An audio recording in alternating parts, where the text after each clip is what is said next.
Welcome to this episode of Founded in Tech. I am your host, Mark Eckerly, and today I sit down with Zach Sims, who is the co-founder and CEO of Codeacademy. They are revolutionizing the way people can learn to write code, which is particularly relevant in today's business environment, as there is a pressing need for software engineers and computer programmers as we progress through this digital transformation. On today's episode, we discuss Codeacademy's business model and their various content offerings, which does include some free courses, Zach's thoughts on the future of the edtech space, and finally, he offers some tips to other founders that he has found to be beneficial throughout his journey. I had a great time today talking with Zach and learning about the exciting things happening at Codeacademy, and I hope you enjoy our conversation as well.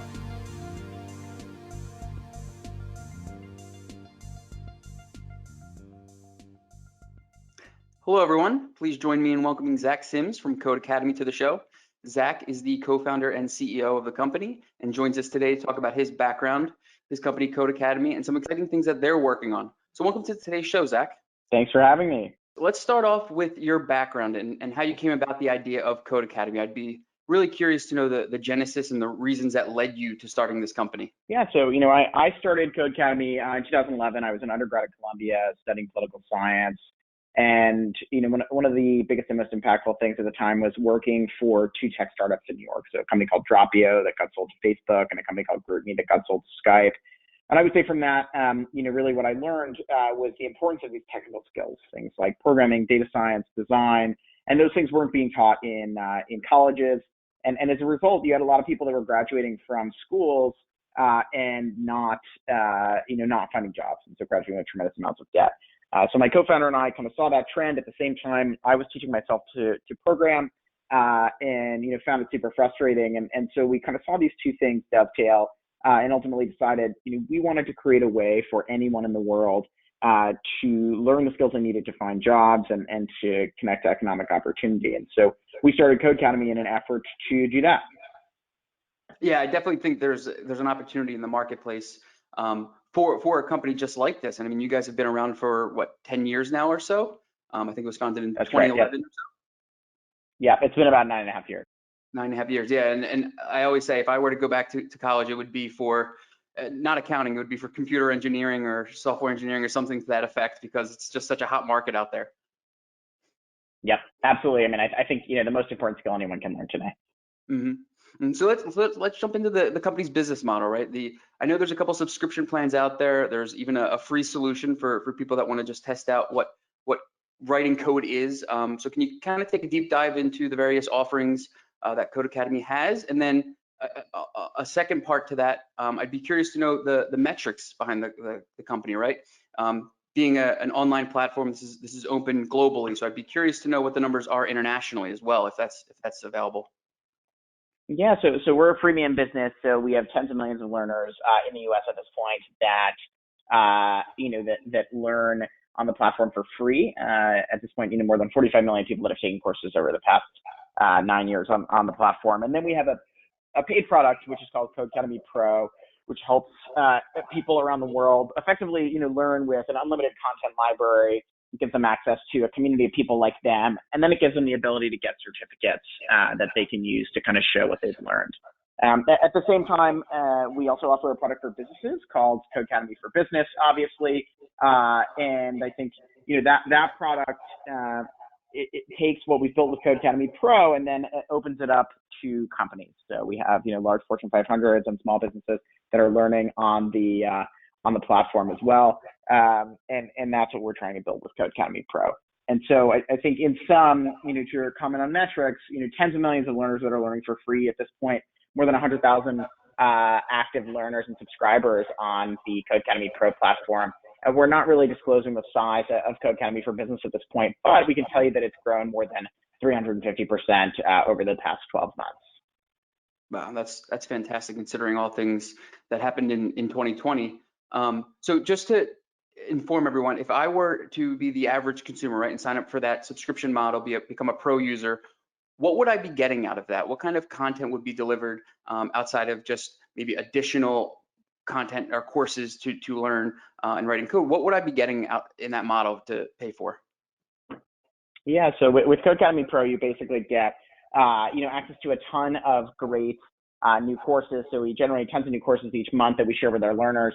But really kind of what we've noticed is that, our free learners, tend to be dabblers. So they're kind of testing the waters a little bit, if you will.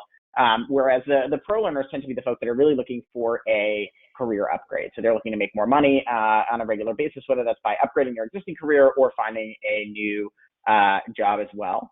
And so we help them do that with comprehensive career paths, with community features, and with the certificates they need to demonstrate their efficacy. Yeah, I think that's definitely a nice touch for a lot of people, and an enticing aspect. The community aspect, right? It's just kind of collaboration in this whole space. So it's definitely important for a lot of users, I would think. Absolutely, yep. So sticking with 2020 a little bit, I'd be curious to know how that compared to prior years. You said there was significant growth, 300+%.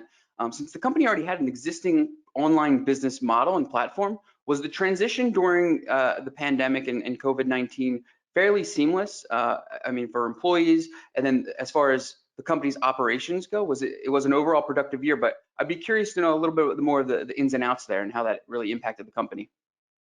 From a pure how did we do perspective, I think we're fortunate enough that the business itself, it was in a position to help in 2020. And so we, jumped on it and created a couple of quick initiatives. One of them, we gave away 100,000 scholarships to Codeacademy Pro to students around the world that were affected by the pandemic and they were out of school for that reason. The second thing we did is launch an initiative for people that were laid off or furloughed, giving away, 100,000 scholarships to them as well to really help as many people as possible get back to work. So I think our focus last year, was not just growing the business, but was really on helping at a time that we think was pretty difficult around the world. So that's it from a business perspective. I think from an internal perspective, it's always difficult to deal with so many sudden changes in a business. And I think for us, we're lucky that we were able to do so, with a reasonable degree of success. We've gone remote pretty quickly, obviously, as almost every company did. We've adopted a whole bunch of new norms internally, a remote operating system, a couple other things, to make sure that people know kind of what their job is and how we should have meetings, when we should have meetings, and how to keep the speed of decision making quick during that time. Yeah, I think one thing that would be important for a lot of companies and founders to understand is what do you think worked for you when you went to that whole virtual environment? Was there anything that you noticed that stood out that you found beneficial over the last 9 months roughly, internally specifically, that kept employee morale high?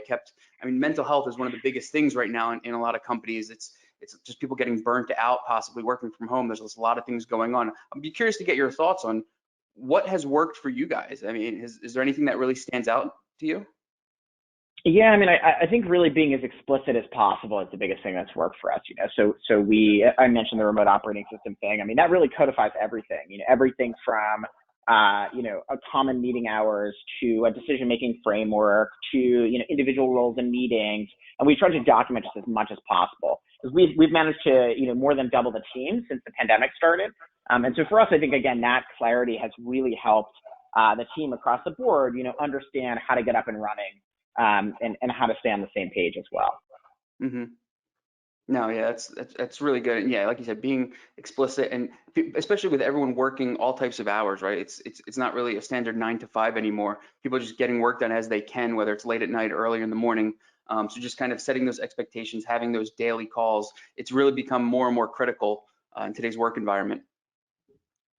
100%.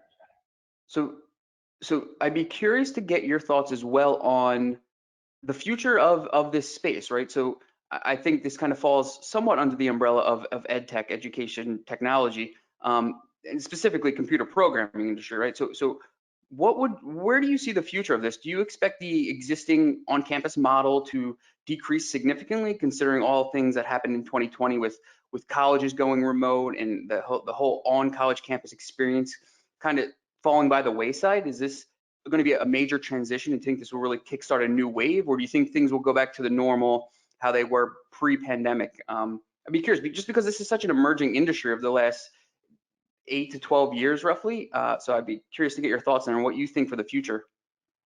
No, absolutely. I think it's definitely a major, major growth area for online education. I think what's very clear is that a lot of these trends, they are changing, and they aren't just temporary changes. I think they're long-term changes. And in that sense, I think you can see, number one, traditional higher education will be, challenged pretty aggressively from a budgetary perspective even. I think, if we look at even in the past 12 months, what's happened to a lot of colleges, spending a ton of money trying to be, trying maybe to reopen in some cases, to be COVID compliant, et cetera.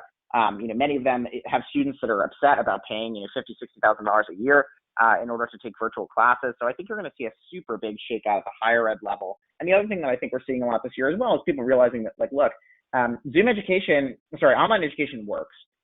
Zoom education might not necessarily work, but there are many people this year that are functioning, as they can and should, without going in person. And so I think this kind of, for many years, this insistence on learning in person, and that's the only way that people can learn or get job skills or find a job or go to college, is just not true, right? And so I think there's that belief will remain, and I think the skepticism of quote unquote big education, if you will, which is the traditional college industry, K-12, et cetera, will remain, because people are realizing, like, what am I spending $50,000-$60,000 for, and not getting a positive return on that.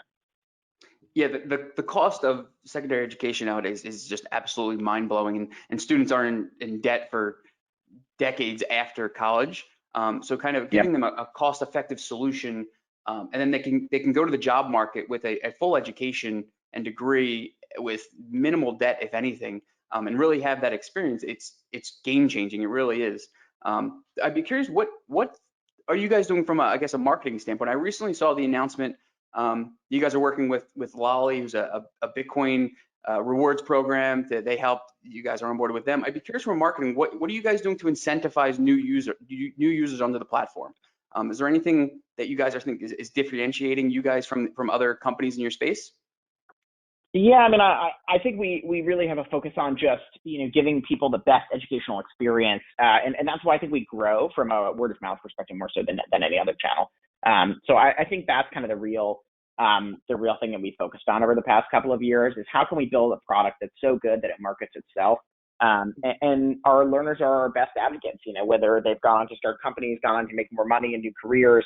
And so we think, oftentimes it's not really worth providing, crazy incentives for people to sign up, because we stand by what we've built. And we think, we've built the best way for people to upskill that exists right now. Gotcha.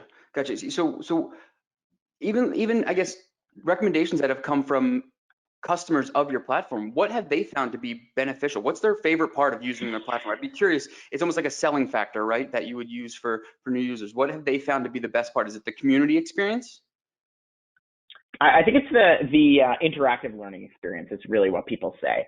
They really appreciate the ability to learn by doing. I think in other places they commonly learn, by watching videos, by listening to long lectures. And with Codeacademy, there's a real focus on, learning by doing, by building things. And I think that's what really makes people happy. Gotcha. Yeah, I would say that's probably how I learn best too, right? Just doing it myself and learning from my own mistakes or errors and really just putting my head down. It's funny how everyone learns in their own way, but that definitely seems to be the way that works for me.